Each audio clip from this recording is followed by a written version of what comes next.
Former CIA Director John Brennan is describing the president's summit with Vladimir Putin as, quote, treason. That seems a little over the top, and yet, amazingly, many otherwise responsible people have raced to endorse that assessment.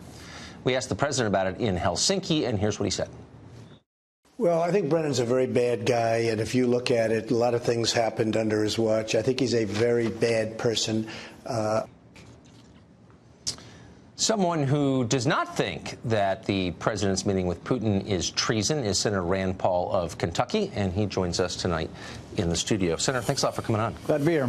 So the former director of the CIA, you think of that as a sober-minded person, a responsible person, kind of a James Bond with maybe an advanced degree. Here you have a naked partisan nutcake describing a press conference as treason.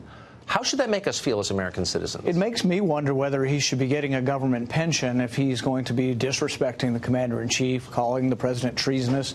That's about as overtop as you can imagine. But treason is a death penalty offense. He's describing views he disagrees with. Well, yeah. Is disagreeing with someone's opinion the same as betraying the country? Well, you have to realize John Brennan started his illustrious career by voting for the Communist Party. You know, that's who he wanted to win the presidency back in the 70s, so he voted for the Communist Party. When he came to be head of the CIA, I filibustered him because I thought he was bad news from the very beginning.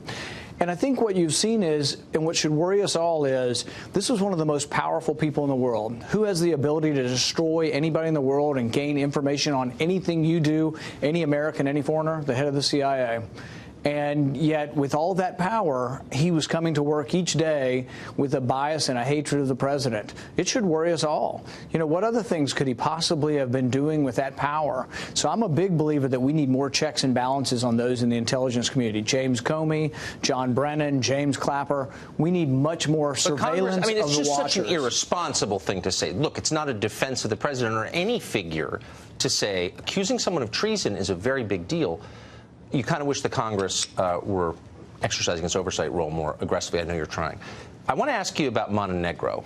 A consensus has formed in Washington today that America has a moral obligation to protect the territorial integrity of Montenegro. If Montenegro is attacked, Americans have, again, a moral obligation to die to protect Montenegro. Do you think that we do? No, and here's what people who have talked about NATO expansion have said. They have said, when you add Montenegro, does that add to our national security, or does it actually increase our strategic risk of war?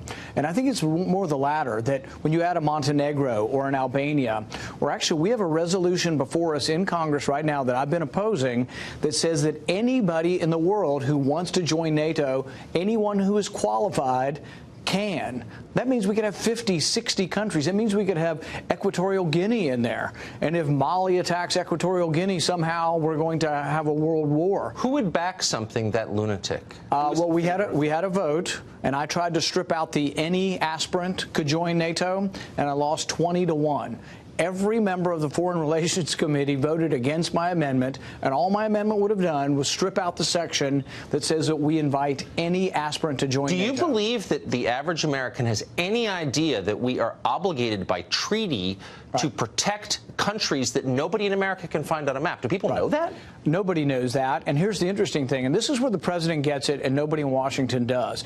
People in Washington are unified that everybody should be in NATO. The whole world should be in NATO, even if there were former Soviet satellites. They want to put them in NATO, oblivious of the fact that that could get us involved in World War III. But if you come to Kentucky or you go to Tennessee and you ask average Republicans, average Democrats, do you think we should put every country in NATO and defend every country in the world? Most people would say, hell no, I don't believe that. Because it's insane. Senator, thank you for bringing this to public attention. We should at least have a debate on it. I know that you're trying to force one. Thank you. Thank you.